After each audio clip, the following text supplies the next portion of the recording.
చిన్న వాక్యం చదువుకుందాం. యెషయా గ్రంథము 53వ అధ్యాయం మొదటి వచనం చదువుకుందాం. మేము తెలియజేసిన సమాచారము ఎవడు నమ్మెను? యెహోవా బాహు ఎవనికి బయలుపరచబడెను? లేత మొక్క వలె, ఎండిన భూమిలో మొలిచిన మొక్క వలె అతడు ఆయన ఎదుట పెరిగెను. అతనికి స్వరూపమైన సొగసైనా లేదు. మనం అతన్ని చూచి అపేక్షించినట్లుగా అతని యందు స్వరూపము లేదు. అతడు తృణీకరింపబడిన వాడు ఆయన, మనుషుల వలన విసర్జించబడిన వాడు ఆయన. వ్యసనాక్రాంతుడుగాను, వ్యాధి అనుభవించిన వాడుగాను, మనుషులు చూడనొల్లని వాడుగాను ఉండను. అతడు తృణీకరించబడిన వాడు గనుక మనం అతన్ని ఎన్నిక చేయకపోతుంది. నిశ్చయముగా అతడు మన రోగాలను భరించెను, మన వ్యసనములను వహించెను. అయినను ముత్తబడిన వాడిగా, దేవుని వలన బాధించబడిన వాడిగా, శ్రమ నొందిన వాడిగా మనం అతన్ని ఎంచితిమి. చిన్న మాట ప్రార్థన చేసుకున్నాం.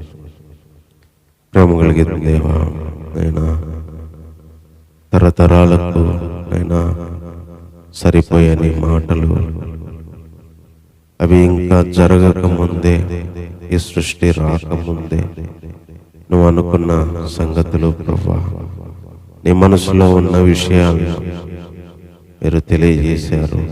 నన్ను బట్టి వందనాలు. అలాగే యేసుక్రీస్తు రాకముందు కొన్ని వందల సంవత్సరాల కిందటే ఆయన గురించిన అనేక విషయాలను ప్రభువా యెషయా గ్రంథంలో యెషయా గారికి తెలియజేస్తూ వచ్చినారు ప్రభువా. అయినా ఏదైనా జరిగాక మీరు చెప్పే దేవుడు కాదు. కొన్ని వందల ఏళ్ళ కిందటే జరగబోయేది మీరు చెప్పదలిసేవాడు ప్రభువా. అలాగే అక్షరమైన పొల్లైనా పోకుండా ప్రతి మాటను మీరు జరిగించారు నైనా. అలాంటి నీ గొప్ప సంకల్పాన్ని బట్టి, నీ భవిష్యత్ జ్ఞానాన్ని బట్టి, నీ ఆలోచనను బట్టి వందనాలు ప్రభువా. మేము ఎప్పటికీ నిన్నటి వారమే.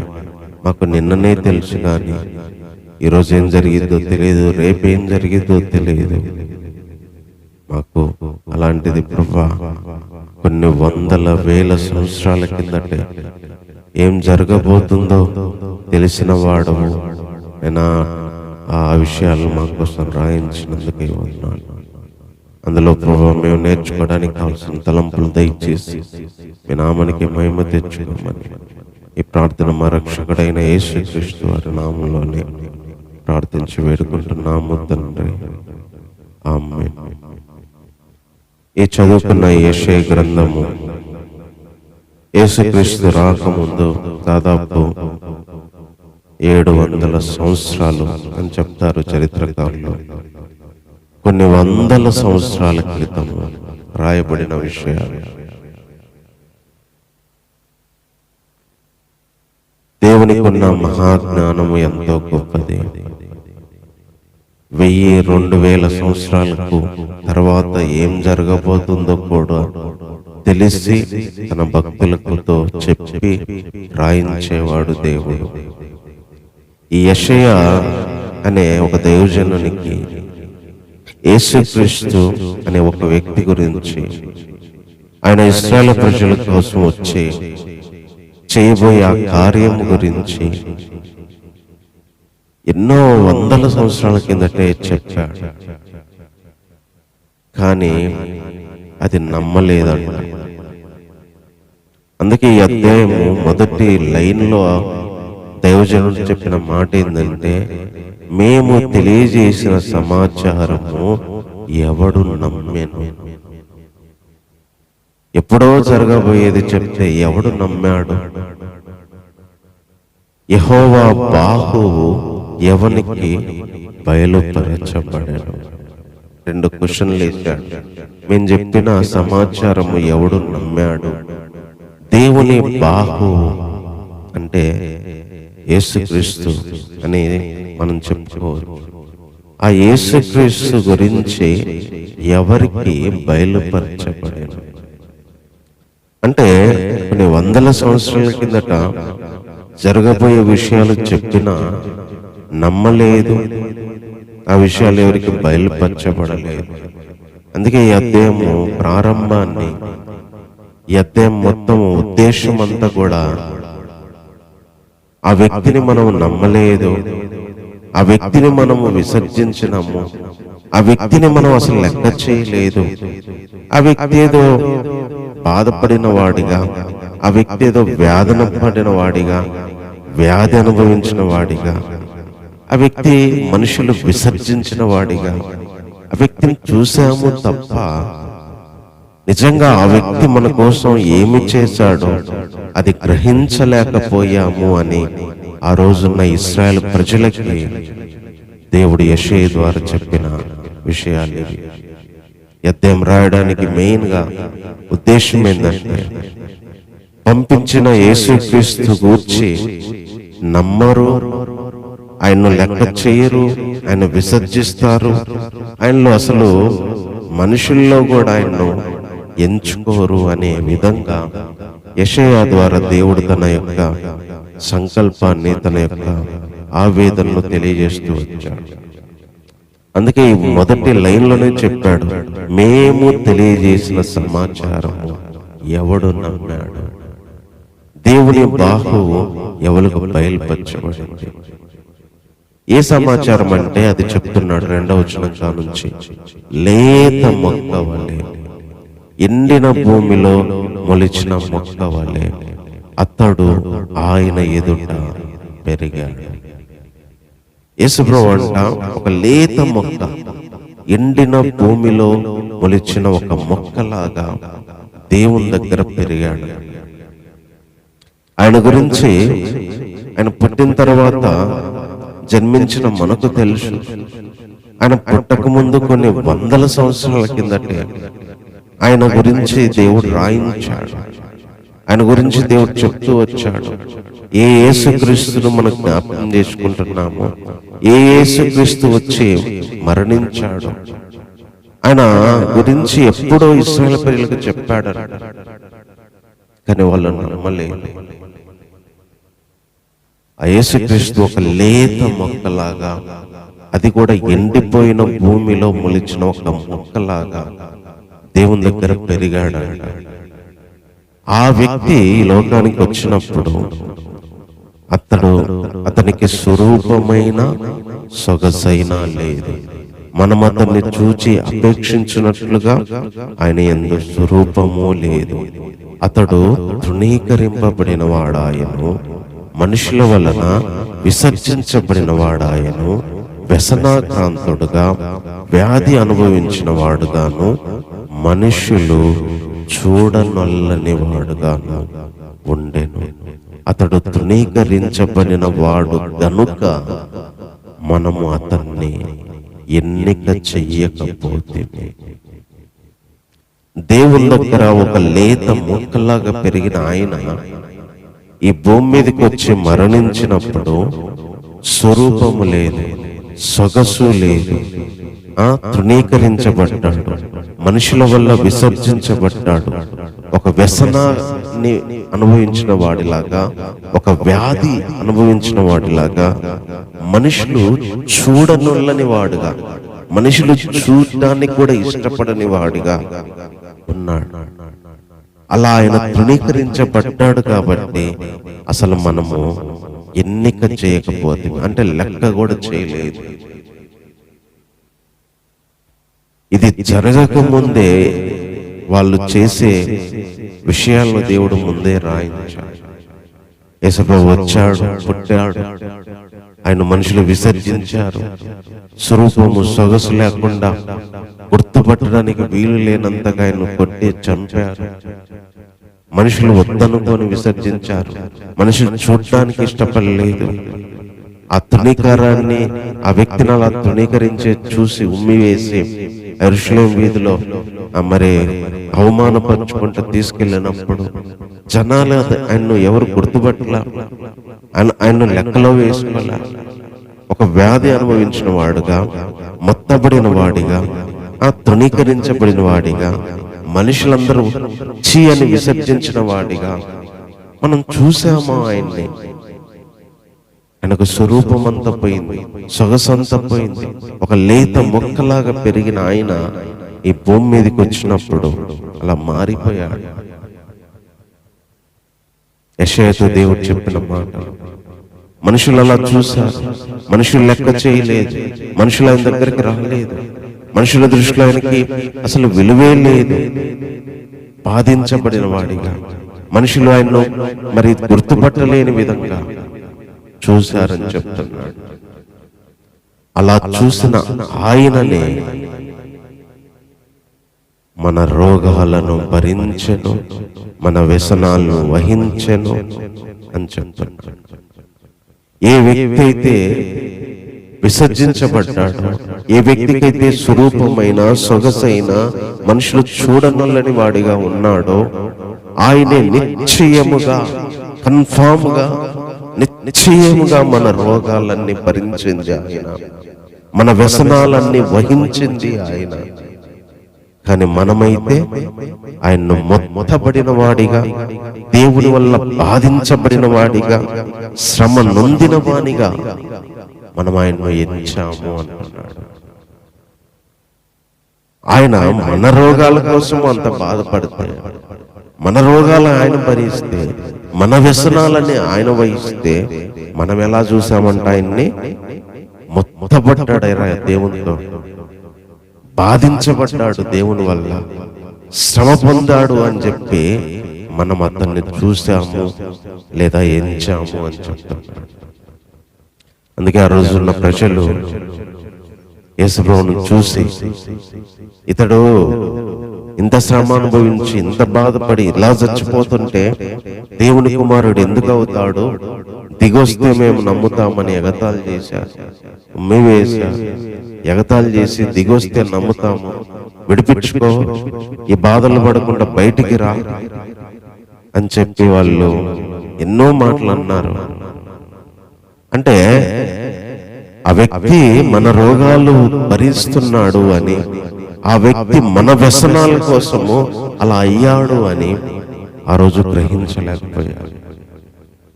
కానీ దేవుడు యెషయా ద్వారా చెప్తున్న మాట ఏందో తెలుసా? అలా మనుషులు అలా చూసిన ఆయనే, మనుషులు అలా విసర్జించబడి, మొత్తబడి, బాధించబడ్డాడు అనుకున్న ఆయనే మన రోగాలు భరించాడు, మన వ్యసనాలు భరించాడు. మనము ఎన్నిక చేయని ఆయనే, మనము కొట్టిన ఆయనే, మనల్ని ద్వేషించిన ఆయనే, ఆయన్ను చూసి గుర్తుపట్టలేనంతగా ఆయనకు స్వరూపమైన సొగసు లేదని విసర్జించిన ఆయనే ఏ వ్యక్తినైతే వాళ్ళు చంపారో ఆయనే మన రోగాలు భరించాడు, మన వ్యసనాలన్నీ ఆయన వహించాడు. నిజంగా యేసుక్రీస్తు ఈ లోకానికి వచ్చినప్పుడు ఒక లేత మొక్కను కదా తుంచి నలిపి పడేసినట్టుగా యేసుక్రీస్తును కూడా లేత మొక్క లాంటి ఆయన యవన జీవితాన్ని, ఆయన యవన శరీరాన్ని, ఆయన యవన రక్తాన్ని అలా గాయపరిచారు, అలా విరిచారు, అలా మలిచారు. ఆ విధంగా ఆయన తలను, కాళ్ళను, చేతులను, శరీరాన్ని, పక్కలను చీల్చారు, పొడిచారు. ఒక లేత మొక్క లాగా దేవుని దగ్గర పెరిగిన ఆయన్ని ఒక చూడడానికి కూడా అసహ్యంగా మారే విధంగా సొగసైన స్వరూపము లేకుండా వాళ్ళు చేశారు. కానీ ఆయనే వాళ్ళ రోగాలు భరించాడని, ఆయనే వాళ్ళ వ్యసనాలు వహించాడని ఆ రోజు వాళ్ళకు అర్థం కాలేదు. ఈరోజు మనకు అర్థమవలసిన మాట ఏందో అంటే ఇదే. ఈరోజు మనం జ్ఞాపకం చేసుకుంటున్న ఆయనే ఆ యేసుక్రీస్తే, సొగసైనా లేని ఆ యేసుక్రీస్తే, స్వరూపమైన లేకుండా ముఖాన్ని, చేతుల్ని, గాయాల్ని, తలని మరి చిత్రవధ చేసిన ఆయన్ని, తూ అని ఉమ్మివేసి విసర్జించిన ఆయన్ని, కొట్టిన ఆయన్ని, చంపేసిన ఆయన్ని, దూరంగా తీసుకెళ్ళి మరి ఊరి బయట సిలువ వేసిన ఆయన్ని ఈరోజు మన రోగాలన్నీ భరించింది. ఈరోజు మన వ్యసనాలు ఆయన భరించాడు, మన బాధలు ఆయన భరించాడు. మనం మొత్తబడాలి, ఆయన మొత్తబడ్డాడు. మనం బాధించబడాలి, ఆయన బాధించబడ్డాడు. మనం తృణీకరించబడి మనుషుల చేత మనం అసహించబడాలి, ఆయన అసహించబడ్డాడు. ఆ రోజు వాళ్ళు ఎన్నిక చేయలేదు ఈ విషయాన్ని, ఆయన చూసి లెక్కలో వేసుకోలేదు, ఆ సమాచారాన్ని వాళ్ళు నమ్మలేదు. ఈరోజు దేవుడు మనతో చెప్తున్న మాట, ఇదిగో ఆయనే. ఆ రోజు ఇశ్రాయేలు లెక్క చేయని ఆయనే, ఇశ్రాయేలు వినని ఆయనే ఈరోజు నా రోగాలు భరించింది. అలా మారింది మన కోసం, మన వ్యసనాల కోసం అని చెప్పి దేవుడు చెప్తున్నాడు. ఈరోజు యేసుక్రీస్తు ఎందుకు మనం జ్ఞాపకం చేసుకోవాలంటే, ఆ తృణీకరించబడిన ఆయనే, ఆ వ్యాధి అనుభవించిన ఆయనే, ఆ విసర్జించబడిన ఆయనే, వద్దు అని వెలివేసిన ఆయనే, చూడనొల్లని వాడిగా మారిన ఆయనే ఈరోజు ఆయన రక్తము శరీరాన్ని జ్ఞాపకం చేసుకుంటున్నప్పుడు, నా రోగాలు భరించింది ఈయన, నా వ్యసనాలు భరించింది ఈయన, నా కోసమే ఇలా అయ్యాడని చెప్పి ఒక లేత మొక్కలాగా పెరిగిన ఆయన ఎండిపోయిన మొక్కలాగా మారినాడు. తుంచివేయబడిన ఒక మొక్కలాగా, చెరిపివేయబడిన ఒక మొక్కలాగా, పారవేయబడిన ఒక మొక్కలాగా మారాడు. ఇది యేసుక్రీస్తు నా కోసం చేసిన త్యాగం అని చెప్పి ఈరోజు మనం దేవుణ్ణి ఆరాధించాలి. తర్వాత ఇంకా ఏం చెప్తున్నాడంటే, మన అతిక్రమ క్రియలను బట్టి అతడు గాయపరచబడ్డాడు, మన దోషాలను బట్టి ఆయన కొట్టబడ్డాడు, మన సమానార్థమైన శిక్ష అతని మీద పడెను, అతడు పొందిన దెబ్బల చేత మనకు స్వస్థత కలుగుచున్నది. ఇంకా ఈయన ఏం చేశాడో చెప్తున్నాడు. ఏమని? మన యొక్క అతిక్రమాలను బట్టి ఆయన గాయపరచబడ్డాడు, మన దోషాలను బట్టి ఆయన నలగొట్టబడ్డాడు, మన సమాధానార్థమైన శిక్ష ఆయన మీద పడింది, ఆయన పొందిన దెబ్బలు మనకు స్వస్థత కలుగుతుంది. 4 విషయాలు చెప్పాడు. ఆయన గాయపరచబడ్డాడు అంటే మన అతిక్రమ క్రియలను బట్టి, ఆయన నలగొట్టబడ్డాడు అంటే మన దోషాలను బట్టి, ఆయన మీద శిక్ష పడింది అంటే మన సమాధానం కోసము. ఈరోజు మనకు క్షమాపణ స్వస్థత వచ్చింది అంటే అది ఆయన పొందిన దెబ్బలు.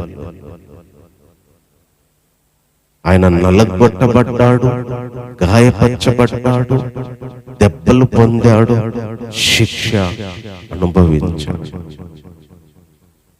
యెషయా చెప్తున్నాడు, మన అతిక్రమ క్రియలను బట్టి ఆయన గాయపరచబడ్డాడు, మన దోషాలను బట్టి ఆయన నలగొట్టబడ్డాడు, మన సమాధానార్థమైన శిక్ష ఆయన మీద వెళ్ళి పడింది, ఆయన పొందిన దెబ్బలు మనకి ఈరోజు స్వస్థత ఇస్తున్నాయి.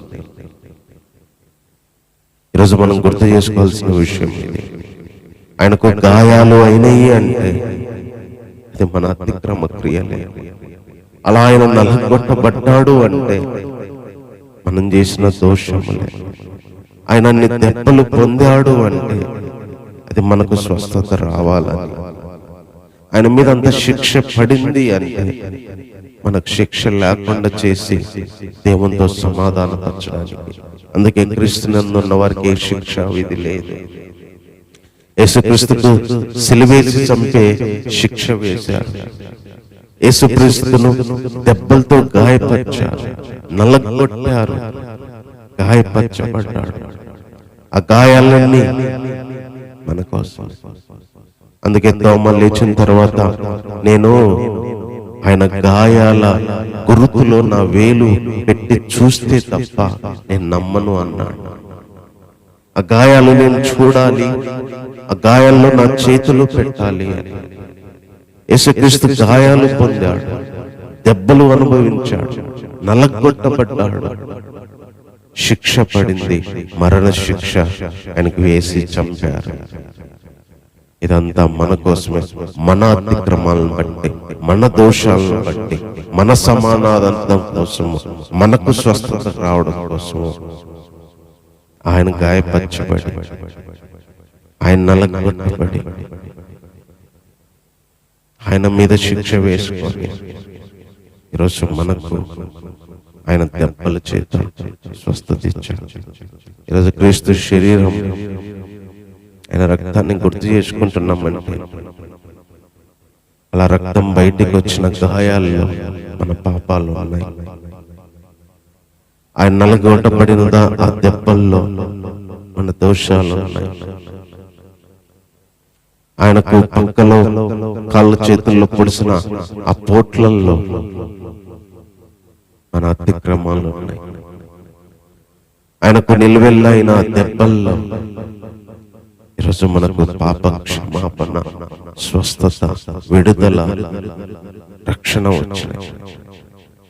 ఈరోజు మనం ఎందుకు గుర్తు చేసుకోవాలంటే ఇంత అమూల్యమైన ఆధిక్యత మనకిచ్చాడు. యేసుప్రభు ఎవరి కోసమో చనిపోలేదు, యేసుప్రభుని ఎవరో కాదు చంపేసింది. మన దోషములు, మన అతిక్రమములే, మన సమాధానం కోసమే శిక్ష ఆయన మీదకి వెళ్ళింది. మన స్వస్థత కోసమే దెబ్బలు ఆయన ఒంటి మీదకి వెళ్ళినాయి. ఈరోజు స్వస్థత వచ్చిందంటే ఆయన దెబ్బలే, పాప క్షమాపణ వచ్చిందంటే ఆయన దెబ్బలే.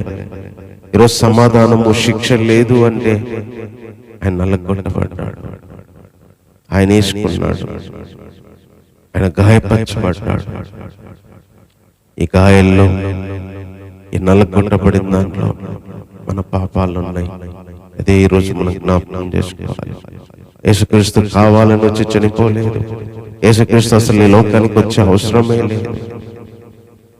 కానీ అలాంటి వ్యక్తిని తృణీకరించబడిన వాడిగా, వ్యసనాక్రాంతుడుగా ఈ లోకం చీకొట్టి విసర్జించి శిక్ష వేసి చంపేసింది. ఆ విషయాల్లో నమ్మలేదు, ఆయన అసలు లెక్కలో వేసుకోలేదు, ఎన్నిక చేయలేదు, లెక్కలో వేసుకోలేదు ఆయన్ని.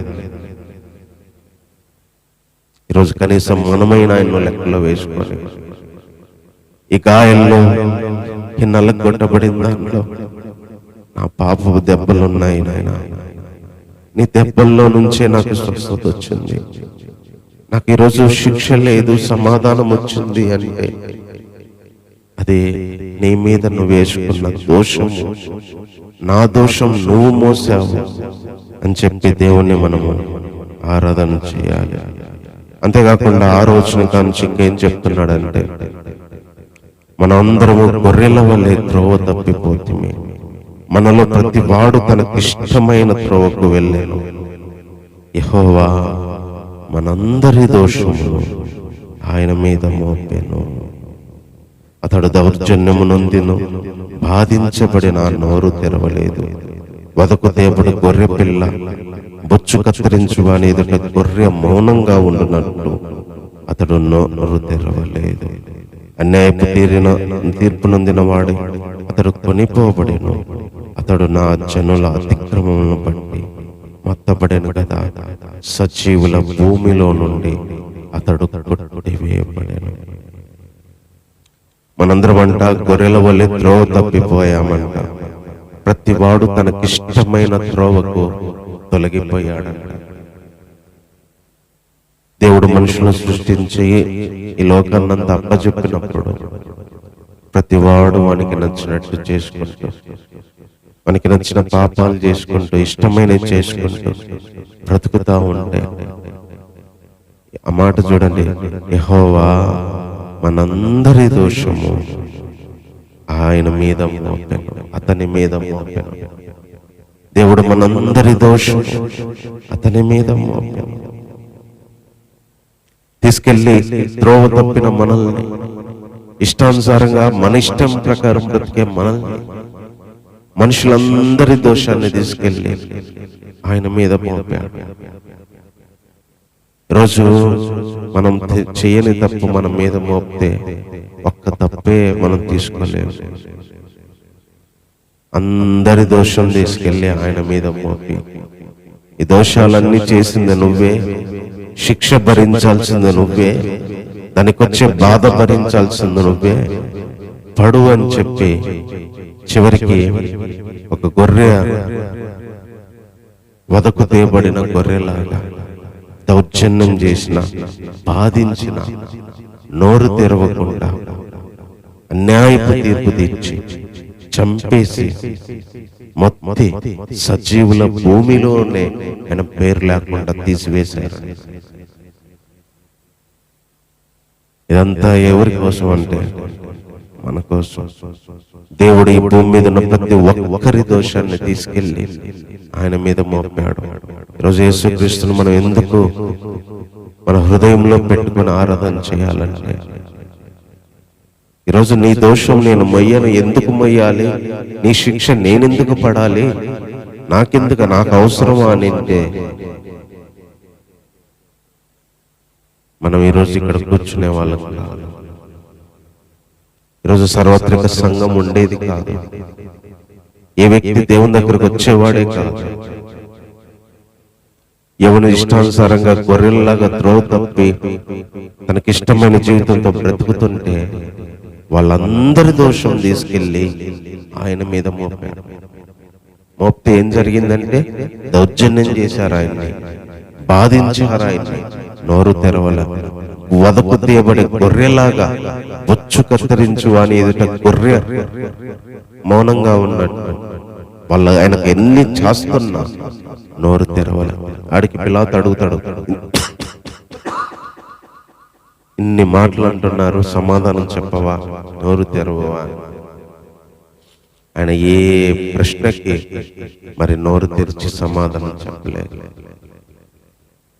ఆయన నోరు తెరవలేదు. అన్యాయంగా తీర్పు తీర్చి, ఏ తప్పు చేయకపోయినా, మరణానికి తగిన శిక్ష ఏది లేకపోయినా,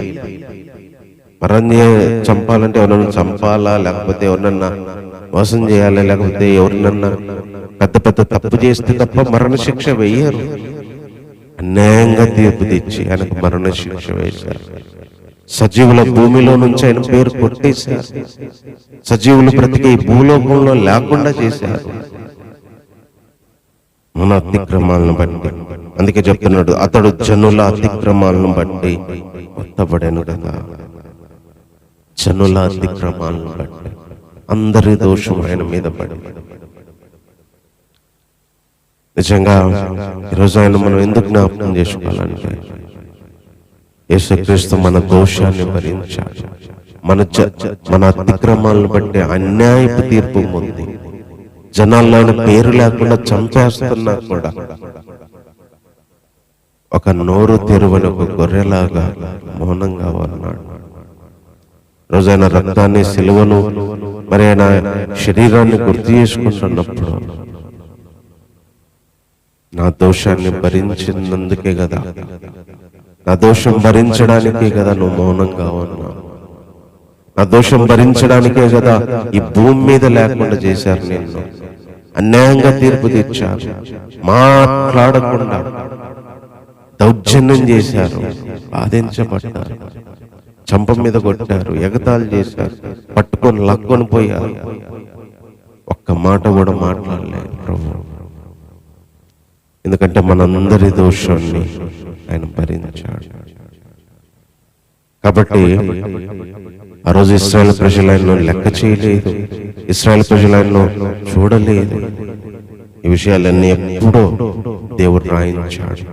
మరణమైన అయినను అతని తరములో ఈ సంగతి ఆలోచించిన వాడేవాడు. ఈ అధ్యాయం రాయించడానికి దేవుని ఉద్దేశం ఏంటంటే, ఈ విషయాలన్నీ ఆలోచించిన వాడేవాడు, అర్థం చేసుకున్న వాడేవాడు, తెలుసుకున్న వాడేవాడు. ఈరోజు కనీసం మనమైనా తెలుసుకొని దేవుని ప్రేమ ఎందుకో, యేసుక్రీస్తు మరణం ఎందుకో, ఆయన గాయాలు ఎందుకో, జనాల పాపాలు తీసుకెళ్ళి ఆయన మీద మోపింది, ఇదంతా రోజు ఆయన శరీరం, రక్తము, ఆయన సిలువ మరణము ఈ భూమి మీద జరిగింది అంటే కేవలం మన అతిక్రమాలు, మన రోగాల కోసం, మన శిక్ష కోసం, కేవలం మనది తీసుకెళ్ళి ఆయన మీద మోపాడు. కానీ ఆలోచించలేదు, నమ్మలేదు, ఎన్నిక చేయలేదు ఆ రోజు. అందుకే దేవుడు తన దాసుడైన యెషయా ద్వారా ఆ రోజు ఇశ్రాయేలు ప్రజలకు ఈ విషయాలు పంపించాడు.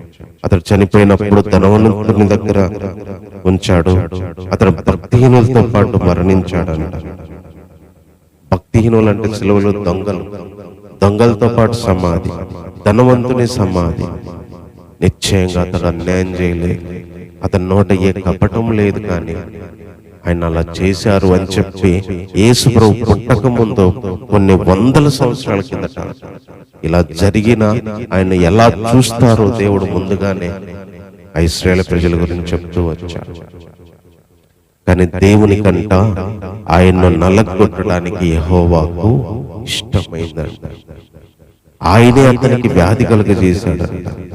తన్ను తానే అపరాధ పరిహారార్థ బలి చేయగా అతని సంతానము చూచును, అతడు దీర్ఘాయుష్మంతుడగును, యెహోవా ఉద్దేశం అతని వలన సఫలము అగును.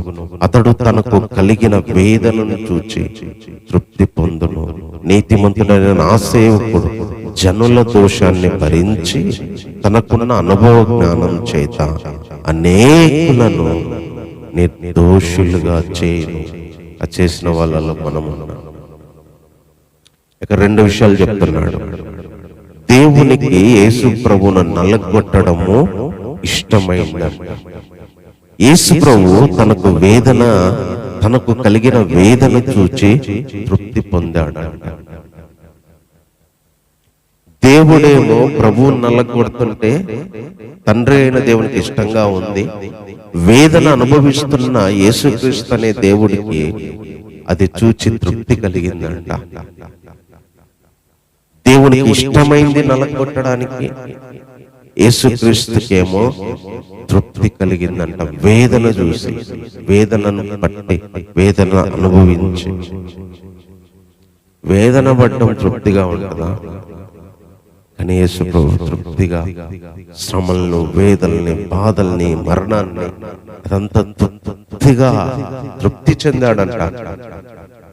ఒక అన్నం తిని మనం ఎలా తృప్తి చెందుతామో, తండ్రి కోసం నేను ఇదంతా చేశాను, నన్ను చంపుతున్నా, కొడుతున్నా, గాయపరుస్తున్నా, ఈ వేదనంతా నాకు తృప్తిగా ఉంది.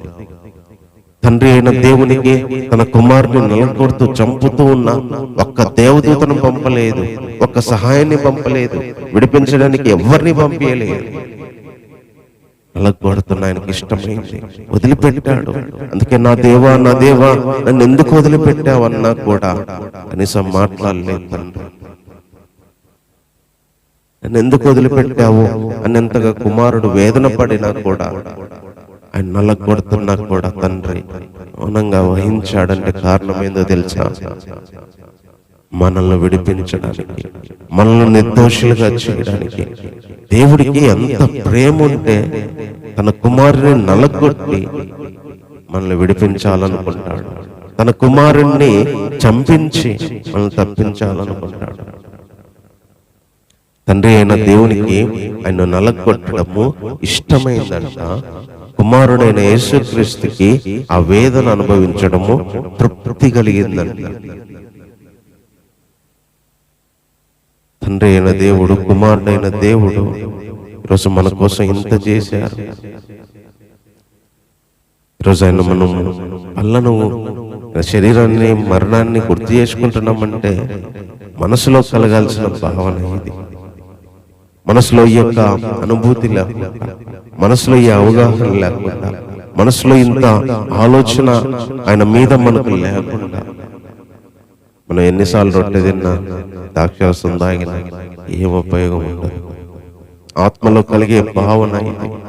అందుకే యెషయా ద్వారా నేను చెప్పింది ఎవడు నమ్మాడు, ఎవరు ఆలోచించారు, ఆయన అసలు ఎవరు లెక్కలో వేసుకున్నారు, ఎన్నిక చేశారు. యెషయా నువ్వు చెప్పు వెళ్ళి అని చెప్పి ఈ అధ్యాయాన్ని రాయించాడు.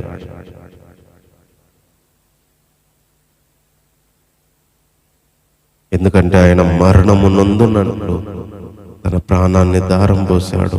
అతిక్రమం చేయి వారిలో ఎంచబడ్డాడు. అనేకుల పాపాన్ని భరిస్తూ ఆయన తిరుగుబాటు చేసిన వాళ్ళ గురించి విజ్ఞాపన చేశాడు. మరణం పొందేటట్టుగా ప్రాణాన్ని దారపోశాడంట. అతిక్రమం చేసే వారిలో ఆయన కూడా దొంగ అని లెక్కలో వేయబడ్డాడు.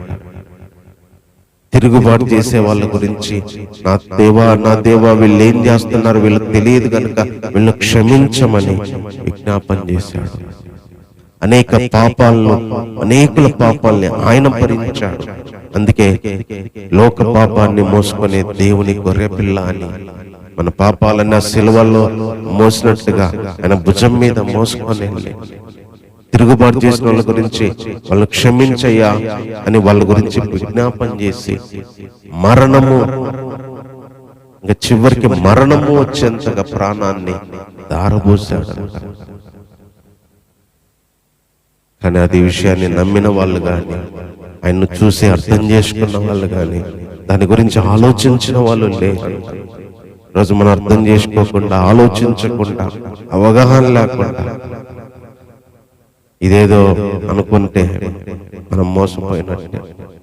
తండ్రి యొక్క ప్రేమ మనము గుర్తించినట్టే.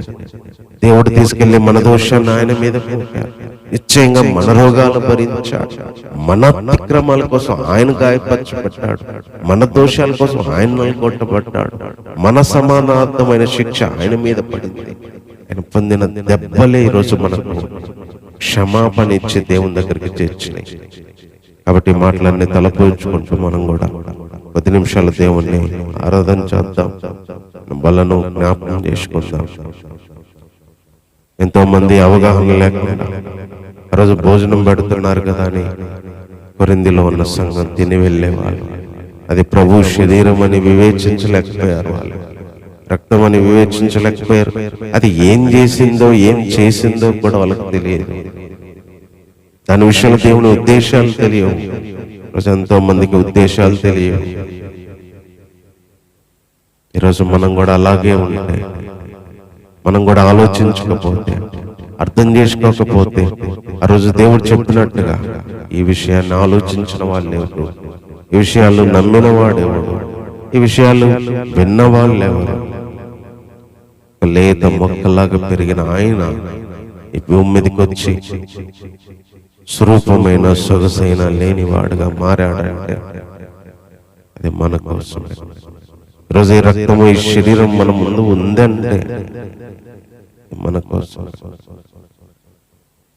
మన దోషాలు భరించాడు, మన రోగాలు భరించాడు. మన ఇష్టానుసారంగా గొర్రెల వల్లే తప్పి బతికే మన జీవితాల్లో చేసిన పాపం మొత్తం తీసుకెళ్ళి ఆయన మీద వేశాడు. దొంగలతో పాటు, అక్రమకారులతో పాటు సమాధి, తిరుగుబాటు చేసే వాళ్ళ గురించి విజ్ఞాపన. తండ్రికి నల్లగొట్టడం ఇష్టమైంది, కుమారుడికి ఆ వేదన తృప్తి కలిగిందంట. తృప్తి కలిగిన విధంగా యేసుక్రీస్తు వేదన అనుభవించాడు. వేదనంతా తృప్తిగా తీసుకున్నాడు. ఆ నల్లగొట్టబడేదంతా తండ్రి స్వీకరించాడు ఇష్టమైంది. తమ పిల్లల్ని కొట్టినా తిట్టినా ఏ తల్లిదండ్రులు ఊరుకోరు, ఈవెన్ తప్పు వాళ్ళదే ఉన్నా కానీ తన కుమారుడికి ఏ తప్పు లేకపోయినా, లోకమైనంత హింసలు పెట్టి చంపుతున్నా కూడా తండ్రి మారు మాట మాట్లాడలేదు. కుమారుడు కేక వేసి, నా దేవా నన్ను ఎందుకు విడిచావు అని అన్నా కూడా, ఆ తండ్రి నీ చిత్తమైతే దీన్ని తొలగించు, లేదంటే నీ ఇష్టమే, నా ఇష్టం కాదు అని అడిగినా కూడా తండ్రి లేదు, తాగాల్సిందే, వెళ్ళాల్సిందే అని చెయ్యొదిలి పెట్టి తన కుమారుని నలగొట్టడానికి ఆయనకి ఇష్టమైంది. ఏ కుమారుని తన నలగొట్టడానికి తల్లిదండ్రులు ఇష్టపడరు. మన కోసం తన కుమారుని నలగొట్టడానికి, మన దోషం ఆయన మీద మోపడానికి ఇదంతా తీసుకెళ్ళి చేస్తున్న యేసు ప్రభు తండ్రి నా మీద మోపాడు, తండ్రి అనుభవించమన్నాడు, తండ్రి చేయమన్నాడని నోరు తెరవకుండా ఆయన చేశాడు. తండ్రి కూడా అలా చేశాడు. ఎవరి కోసం? వాళ్ళిద్దరి కోసమా? మన కోసం, జనాల కోసం, అందరి కోసం. కానీ ఈ రోజుకి ఎంతో మంది ఆ విషయాలు అర్థం చేసుకోలేని స్థితిలో ఉన్నారు, నమ్మని స్థితిలో ఉన్నారు, తెలియజేసిన సమాచారం ఎవడు నమ్మాడు, ఎవడు విన్నాడు? ఆలోచించే వాళ్ళు లేరు ఈరోజు, అర్థం చేసుకునే వాళ్ళు లేరు ఈరోజు. ఆ రోజు దేవుడు పడిన బాధ కూడా అదే. కనీసం ఈరోజు మనమైన ఆలోచించి దేవుని ప్రేమ ఎంత గొప్పదో. యేసుక్రీస్తు తండ్రి చెప్పిన మోపిన ప్రతిదీ వారు మాట్లాడకుండా మన కోసం చేసిన ఆయన ప్రేమ, తండ్రి ప్రేమ తలచుకుంటూ ఈరోజు ఆయన మరణం జ్ఞాపకం చేసుకుంటున్నామంటే, ఆయన సిలువను జ్ఞాపకం చేసుకుంటున్నామంటే వాళ్ళిద్దరి కృషి ఇది. మనం లేకపోయిన వాళ్ళు బ్రతకగలరు, సృష్టించుకోగలడు దేవుడు. మనుషులు ఎంతమంది ఆయన తయారు చేసుకోగలడు. ఇంకొక భూమిని, ఆకాశాన్ని చేయగలడు ఆయన. పాపులందరినీ ఒక దెబ్బతో చంపేసి కొత్త మనుషులు సృష్టించుకోగలడు ఆయన. ఏది కావాలంటే అది చేసుకోగలడు ఆయన. కానీ గొర్రెల వలె తప్పిన మనల్ని, ఇష్టం వచ్చినట్టు బ్రతికే మనల్ని, దోషాలతో పాపాలతో నిండిన మనల్ని తండ్రి వదిలిపెట్టడానికి ఇష్టపడలా. దానికోసం తన కుమారుని ద్వారా, కుమారుని నలగొట్టైనా చేర్చుకోవడానికి ఇష్టపడ్డా ఆ ప్రేమకు మనం ఏమి ఇవ్వగలం? ఆ ప్రేమకు మనం ఏమి ఇవ్వగలం? ఈరోజు ఆ రక్తము, ఆ శరీరము ఆ ప్రేమకు గుర్తు, ఆ విలువకు గుర్తు, ఆ త్యాగానికి గుర్తు. ఇదంతా మన హృదయంలో ఆలోచించాల్సిన విషయం. హృదయంలో ఈ భావన లేకుండా మనం పాల్గొన్నా అది ఉపయోగం ఉండదు. హృదయంలో ఈ భావన కలిగి ఉండి పాల్గొనకపోయినా దేవునితో పాటు మనం ఉన్నట్టే. ప్రేమ కలిగిన తండ్రి, నీకు వందనాలు చెల్లిస్తున్నాను దేవా. మా అందరి దోషం తీసుకెళ్లి ఆయన మీద మోపారు ప్రభువా.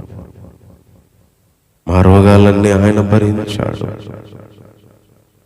నా దోషాలను బట్టి నలగొట్టబడ్డాడు. నా అతిక్రమాలను బట్టి గాయపరచబడ్డాడు. నాకు స్వస్థత రావాలని దెబ్బలు తిన్నాడు. నా సమాధానార్థమైన శిక్ష యేసుక్రీస్తు భరించినందుకై వందనాలు ప్రభువా. తండ్రి, నీ కుమారుని కంటే మమ్మల్ని ఎంత ప్రేమించారు. తండ్రి, నీ కుమారుని కంటే మమ్మల్ని చేర్చుకోవడానికి మీరు ఎంత ఇష్టపడ్డారు.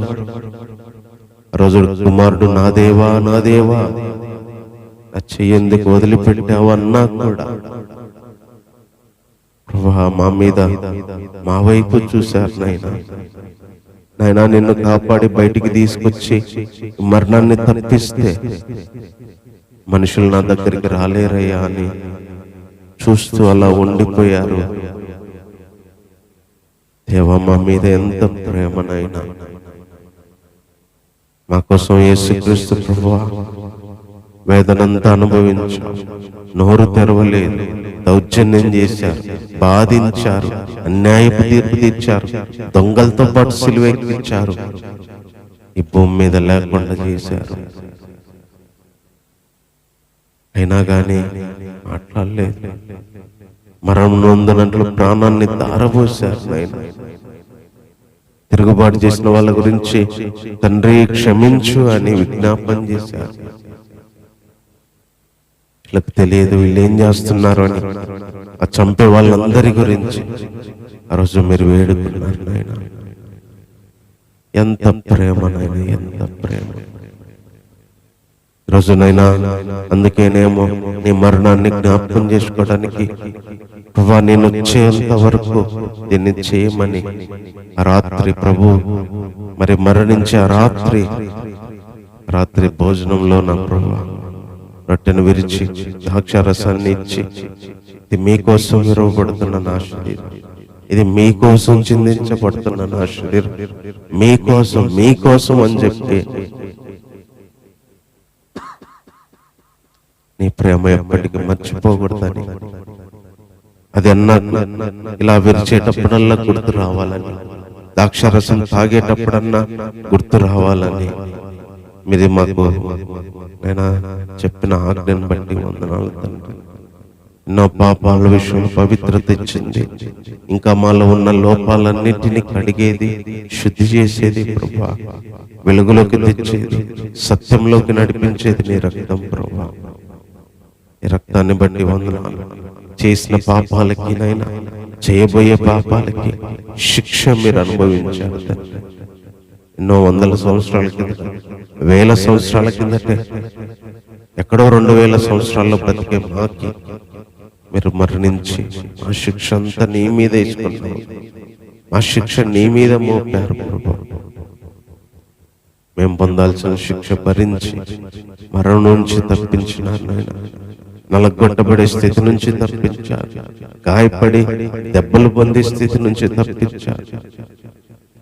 స్వరూపమైన సొగసైన లేనివాడిగా, మనుషుల చేత విసర్జించబడిన వాడిగా, ఒక వ్యాధి అనుభవించడంలాగా, ఒక వ్యసనం అనుభవించడంలాగా ప్రభా, మనుషులు నిన్ను నేను చూడనులని వాడిగా ఎంచారు ప్రభా. ఒకప్పుడు నేను కూడా అలాగే ఎంచాను, కానీ అదంతా ఈరోజు ఎందుకు అలా చేయాల్సి వచ్చిందో, అలా మీరు మారాల్సి వచ్చిందో ఈరోజు మాకు గుర్తు చేస్తూ వచ్చినందుకు ఈ వందనాలు. అలా మారావంటే ఒక లేత మొక్కలాగా ఉన్న మీరు ప్రభా, అలా మారావంటే, అలా విరవబడ్డావంటే, అలా నలపబడ్డావంటే మా దోషాలందరి కోసం, మా పాపాల కోసం అయినా నీకేమిచ్చి నీ రుణాన్ని తీర్చుకోగలం? ఏమిచ్చి నీ రుణాన్ని తీసుకోలేము నాయన. ఇంకా మాలో ఉన్న ప్రతి పాపాన్ని పవిత్రం చేసేది నీ రక్తం, మా శిక్ష భరించేది నీ శరీరం దేవా. అది మా జీవితాల్లో ఎప్పుడు మీరు ఉంచినందుకై వందనాలు. పాపం చేసిన ప్రతిసారి నాయన మాకు మరణము రాకుండా అడ్డుపడుతుంది దేవా. అడ్డుపడుతుంది కాబట్టి పాపం చేయడం కాదు, పాపం లోకంలో, పాపం శరీరంలో ఉన్నప్పుడు మేము అనేక విషయాల్లో తప్పిపోతున్నాం. కాబట్టి మాకు ప్రత్యేక మార్గంగా ఎప్పుడు మా కోసం మీరు ఉంచినందుకై వందనాలు చెల్లిస్తున్నాం. ఇంత ప్రేమ చూపించిన నీకు మేము ఏమిచ్చి నీ రుణాన్ని తీర్చుకోలేము. నీకు ఇష్టమైంది ప్రభా యేసుక్రీస్తు ప్రభా, మీకు తృప్తి కలిగింది అంటే ఇది ఎంత ప్రేమనైనా మా మీద, మనుషుల మీద, లోకం మీద, ఈ జనాల మీద నీకు ఎంత ప్రేమ దేవా. అందుకే ఈ రోజుకి నీ రాకడను ఆలస్యం చేస్తున్నారు. ఈ రోజుకి భూమి ఆకాశాలను తీసివేయకుండా ఇంత పాపము లోకంలో జరుగుతున్నా సహిస్తున్నారు ప్రభా. కొంతమంది అయినా వస్తారని, ఈ సంవత్సరం, ఈ నెల, ఈ వారం, ఈ రోజు ఇంకా కొంతమంది అయినా నీలోకి వస్తారని మీరు చూపిస్తున్నారు. ఈ ప్రేమ కొరకై వందనాలు నాయనా. రక్తాన్ని బట్టి వందనాలు, నీ శరీరాన్ని బట్టి వందనాలు చెల్లిస్తున్నాం. పాల్గొంటున్నగా మీ శక్తిని దయచేయండి. ఇంకా మా ప్రతి పాపాన్ని కడగండి, శుద్ధి చేయండి, పవిత్రత దయచేయండి ప్రభా. ఈ శరీరము ఈ లోకంతో ఉన్నప్పుడు అంటుతున్న మురికిని, ఆలోచనలు, తలంపుల్లో, అయినా ఊహల్లో, మాటల్లో, క్రియల్లో జరిగే పాపాలకి అయినా క్షమాపణ దయచేయండి, పవిత్రపరచండి దేవా.